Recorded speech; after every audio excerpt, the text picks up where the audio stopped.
Right, I got some truth. How can we believe in evil, the devil, demons, but then not believe in righteousness, order, God, good angels, you know? Really is... Because for the longest time, I sat in that bracket. Until last year, maybe a little bit longer. I've been on and off, but mainly, I even said this quote by quote. We come here with nothing, and we leave here with nothing. And within a year, I've realised it is completely the total opposite, and we are not alone. And that everything happens for a reason. When you look at it and you ask the question, why did that happen? And what was the reason for that? Then everything, literally every single teeny little thing, makes sense. Whether you did something right or wrong, that's the reason. Let me not think about it too much, because that distracts this train of thought.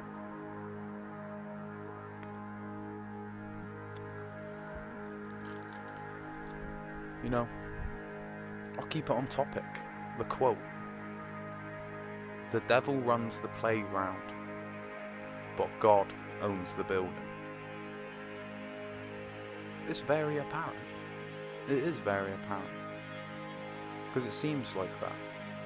It's not, it doesn't feel like this 50-50 yin and yang of being treated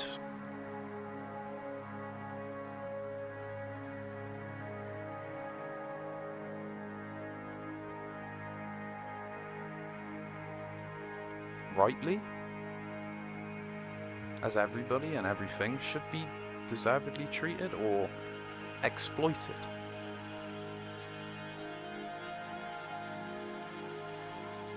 It's pretty where I've got to in my point. Those that exploit others, for whatever reason, tend to, I don't even know, there's a very high chance. Nothing's ever certain. So that's why I come, 100%. No, you know? We don't know everything. Nothing knows everything.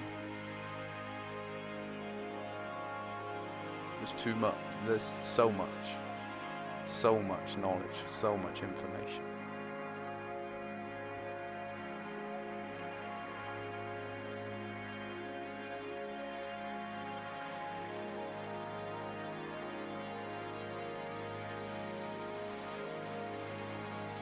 Well, I'll just move on. Trying to remember where I was at. It's very apparent, and it's also very apparent when you're in the company of good souls, of good people, nice. It doesn't even have to be people. When you're in nature, the same goes. You get eerie woods, and you get beautiful woods full of life and joy, and you feel at ease. And then there's other places where you feel a bit on edge. That's because there's more going on than what meets the eye. Our awareness goes past just what we physically see here. Our third eye is known for that. Physical and spiritual awareness. Detector. The eye to see the threat. Even when you can't see it. That's why you know when someone's looking at you. Even though they're behind you. Or they can even be very far away. I've clocked on to like this energy a lot, like 200, even whatever. I don't measure it, but very long distances. I feel people looking at me from their window, and I just look where I feel the energy, and there is somebody there, peeping out the window. When you become more conscious of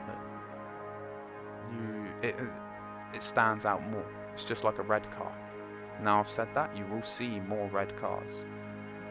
But the main one is your awareness of the things that you don't see with your physical two eyes. but that feeling you have in the middle of your forehead, that tenseness, that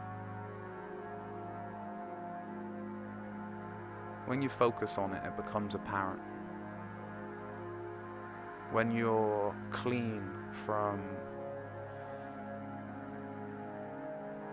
supermarket meat, because I believe hunted meat, like hunt organic, like that's fine. I think I've dipped into it a bit. You are what you eat. But for instance, you are what you eat. And when I was eating supermarket meat, I could feel the trauma. I could feel the fear, the anger, the anxiety, the depression, the fucking just... Yeah. I could feel it when I'd eat it. I would then embody that energy. I would then become that. I would be more frustrated, more anxious, more in a fear state, more like couldn't chill. Felt my body and mind felt at chaos instead of at peace. And then when I've been fishing and I've had the fish, because that's the only thing I've hunted in my life, but when I've had the fish, noticeable difference. It's different. You feel good, you feel alive, you feel nourished. It's because it's real, because it's part of the real ecosystem. It's been fed a proper diet. Like pigs is a good example. Wild boar. That's good. That's good for you. But a pig from the farm, they've been genetically made to just hold toxins in the fat. They're genetically made to just be as fat as possible, and they just eat whatever, and because of that they literally eat whatever. And when you look at it like, oh, you are what you eat, and then you eat a bit of pork from the supermarket anyway, or that not so much just has to be the supermarket, because they do sell good food at times. It's very low percent in my opinion from looking. When you really know, like, okay, anything with gluten, not good for you. Anything with sugar, not good for you. Sugar shuts off your immune system. Right, so a lot of this all links in together. So sugar shut down your immune system, so your defenses are down. And then milk shuts down your third eye, and you pick up the all the energy from it, like milk and cream and cheese. All of that is supposed to be for a baby cow. It's for a baby. You know, they're stealing. Like, I understand there's a fairly give, fairly take. I feel like some things can be negotiated, but the way it's done, where they just take the calves away, do whatever they do to them, and just harvest the milk as much, they just clean them dry. Basically, you know what I mean? That mother just, she isn't feeding her cow, her daughters and her sons and daughters, her family. She's sat in a cage with cold metal things surrounded by all other, it's not a nice environment. And because of that, like, it's the same for us. Whatever our internal mind and conscious and state of being and nervous system is what we project outwards.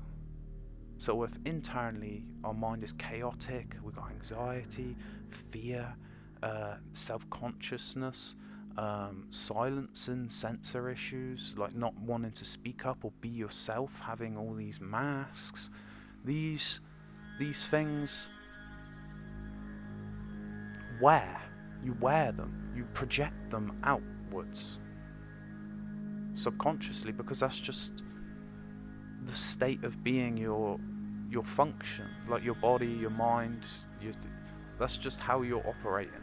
Your body's operating out of that state of being. Just like if you're getting chased, your body operates out of a state of fight or flight. whether it's a good